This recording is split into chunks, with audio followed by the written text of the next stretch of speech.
Sammy Gyamfi. Yes, CJ Metonga. I want to do a hot year. At the party, the Rebecca say Ebenezer, baby, on your media bedrini. Mamma Moa Basoso, a cognac, say, the moment penny for the what's now see. Yesterday, Namisha, Namiansa, Namia Horde, Namia Hobound body mouth. Na ya bompire say, Obekos Watana Hodada. Amen. But that's it, pa. Sammy. Letter is the bremo concerning Enra IPAC. Not time ben also. I want to be sure. Sammy Gyamfi. Letters no na you. Okay. The D kind by no. Not data was no year 19th May 2010.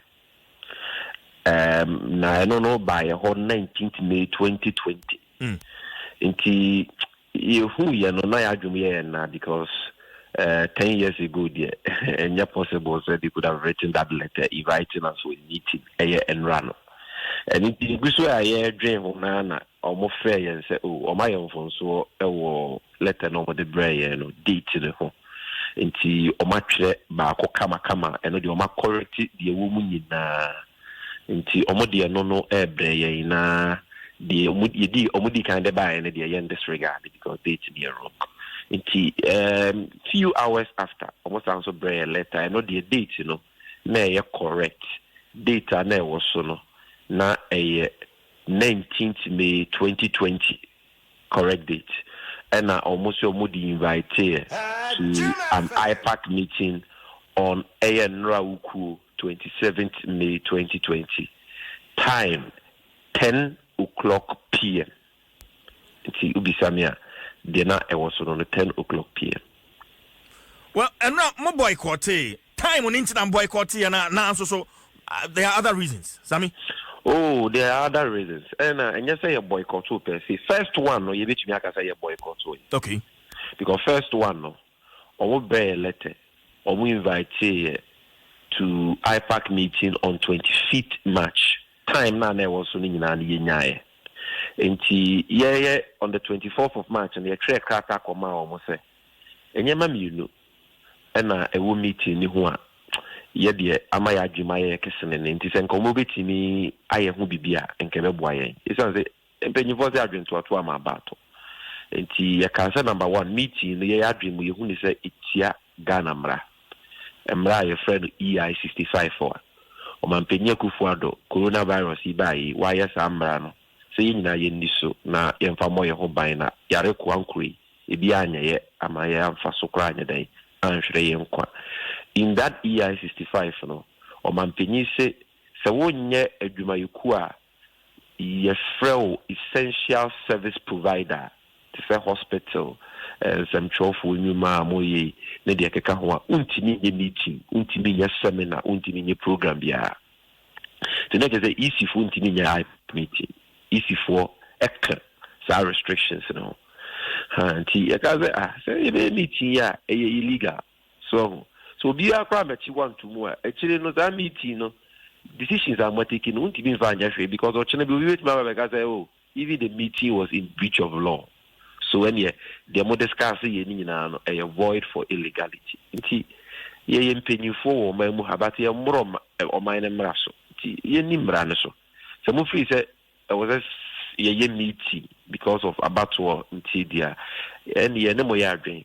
Montreal Coma or Mampini na EI 65 and that crop of it enough on the pay or some of the EC4 ACA essential service providers, what to say in them job for in Geomodi or with my meeting not exceeding 25 people. So, but until that exemption is done, no could be BTM. Yeah, this is our recommendation. They come home. They told me, no, yaka, Omaka say, meeting na eba. Omubecha political parties in the Muminu. Na, I am no double track. The first group back what I say, no, with your moncomo. Omuya, na second group are better. I say, I say, one more can the CBC in previous. And Tasumu. Meeting be anywhere we are seeing her. Say the cool back meeting. Aqua discuss a back, no matter decision back. Na ya chesa ku ni mu mienu na ya fi bi mu nkotena se nka omo de abra ebi mu ni ho bi mu abonten na omo wi a omo akọ abo omo abonten so abet mo de be na meeting na take decision bia because ebia first group no obi be kan bibi wo mu a nka ya ye wa bonten ye wo hwa nka yeso ye be kire ya adwen wo ho ama ni nyina ya capture ni in minutes ama no influence opinion in a meeting utimi di adwen bi ko no be superior adwen aba na se wo de na ye de atonte ni nyina abo ama ya build the consensus. The one build the consensus ko itimi ma utiki majority decision sa na IPAC ye no ya build the consensus anye ya ni ateki majority decision ye wi a na ya issue communique say ye ko dwen Nsem we ho no agina ya yesi ye ni na obi assign but say enko na double track enche IPAC ni mu mienu we enko Canada nsori nko na we akọ Canada asori akọ de yenye meetings Nsem wa mo say me discuss no so Nsem we hu here even though IPAC is advisory no we should be able to discuss it thoroughly having the views and perspectives of all participants so that the advice near them easier ebe advisor say the etaso enti se mpo mo pese mo bu bra no so empo mo pese mo betwena komo mampanyi no de maka exemption services no why am essential service providers no tinya ye meeting no in accordance with law no problem and the meeting no ye be ya ye nye so ni mra ye nye be ye enti mo nkope edan a emuso che normal IPAC room na wo isi na emu ketekete no mo nkope be bi emuso eno so ya ye bi da obeka ya nansi January 30th, the IPAC meeting, hotel with the other refinity. There was Sankara in Chevona, hotel Kakakano. A one I ne as of one penny for justice and short, more eminent advisory committee, Pushia. So it was a joint meeting, and we changed IPAC room meeting venue to a bigger auditorium, said a bear. And Umpone before COVID, Ubia Benya Konya Radine. So yes, say, oh, Yempe Daya a Muso Kaka.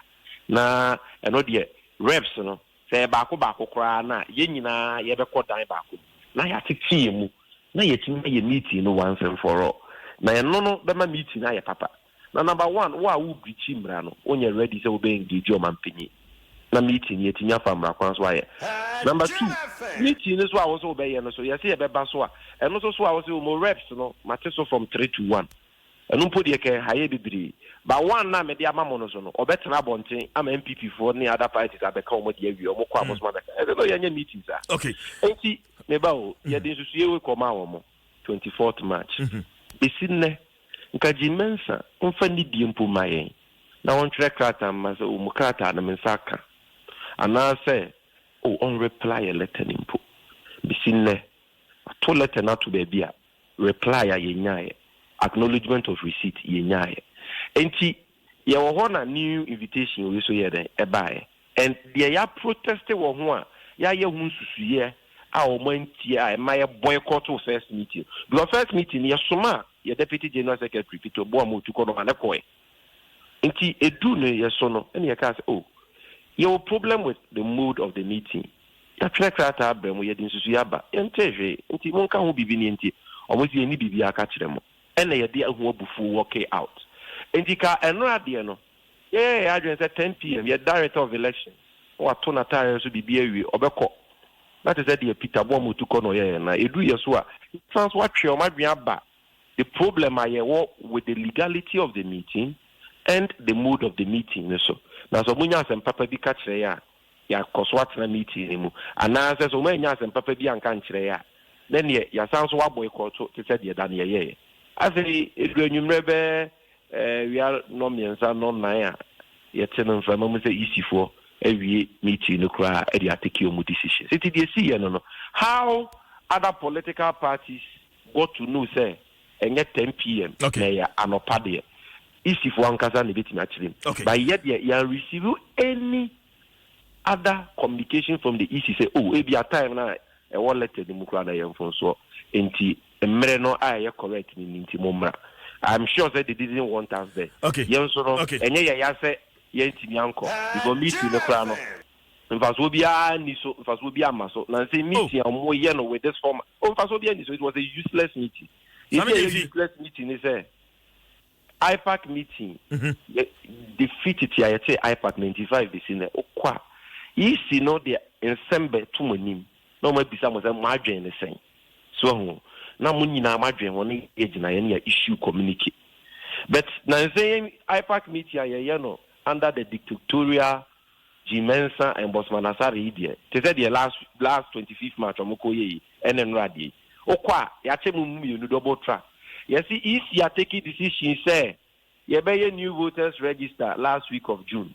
You bought a money. Just say you see what I what's the major? Me too, Sammy. Me too. Hey, Omwajina young AC, LACI or Parliament amendment. I hear you bought a money. And you say, I think the DCI and Eco Parliament. You draft. Now, my dream is saying, yeah, the Aquarian, you bought a money. And you say, yeah, timetable, and you baby someone say, move the timetable a year, it's my year, Juma. Okay, so my imagine. Yeah, catch was a say a time where you I had a baba. Okay, Sammy, meeting who said, okay, so Sammy, you meeting, just a matter outcome. You see the Abetuja say the last week in June, Obeshas within 40 days, actually trading or the cluster system, Juma protocols to fight COVID-19, or the science at the big one, so at the trading, meaning the EC is going ahead with the new voters register. What do you make of the outcome? CJ Lewis. CJ Lewis. Mindy Louise. CJ. And it is, yes. And then 28th. The studio ma o producer Tigo and fan sign down who baby mouth. Say new voters registered dear new ye best started last week of June. In C. Hey, Emma so. And yet possible to Sammy Gyamfi. Yes. Sammy Gyamfi me na me no kasa ne ti bo mi bi na ti fo nyina. Say Emma so. Say new voters register no Emma so. They be tell mu. They are confused. Chacha no moto no de omo ye ne friend guesswork. Jim FM. Agwa wo mani so. I am telling you today say easy for no. Omo de Ghana dache. Ghana asumdue. Ghana kabi mami kabi no omo de to apopre. Omo di bi abro. Omo de to chacha. Omo nim di omo ye, they are confused. The omo ye guesswork. Now what would I just would rather say we the next one thousand Ghana about mra but a novice printing our baby. Now so Ghana about mra Ghana about hon say Asia. Who may believe us our cock and boo story we. Yeah, the starting new voters registered last week of June. And in Guasia, or maybe we can one specific date. Last week of June, a date. This is the first time in this fourth republic since 92, CJ. Yeah, by the talk back in December, 7 December. Now, yeah, what May, yeah, by the red June. Abraham timetable, yeah, the Baby elections. This is the first time you didn't see that. 2012, after return, my new voters registered, which was the last time I hear voters registered. The starting March by May, near real provisional. Na ka exhibition and the aka. And now me no ka say timetable kra no ye ni bi. Enye ni mguase. So take it from me.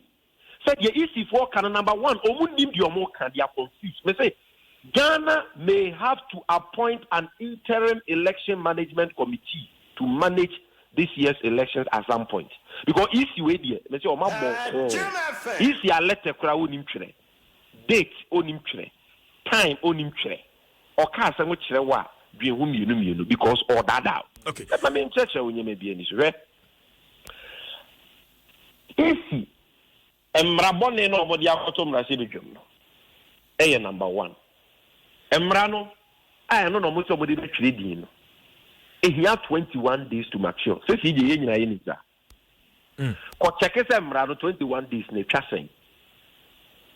Na nasa na aka minka me wa wanye me bia ni ama tiefo adwen akoba bi ba me more information o ma correct your errors it omo ko check say emra na ka how many days na aka how many days now we Ghana news we bi fa won say ne ya coronavirus ya tiesi mrase bedwem no ye nim whether parliament will be sitting anano ye mi say won say so ye betumi aka ne potin parliament whether they will be sitting continuously from now or not.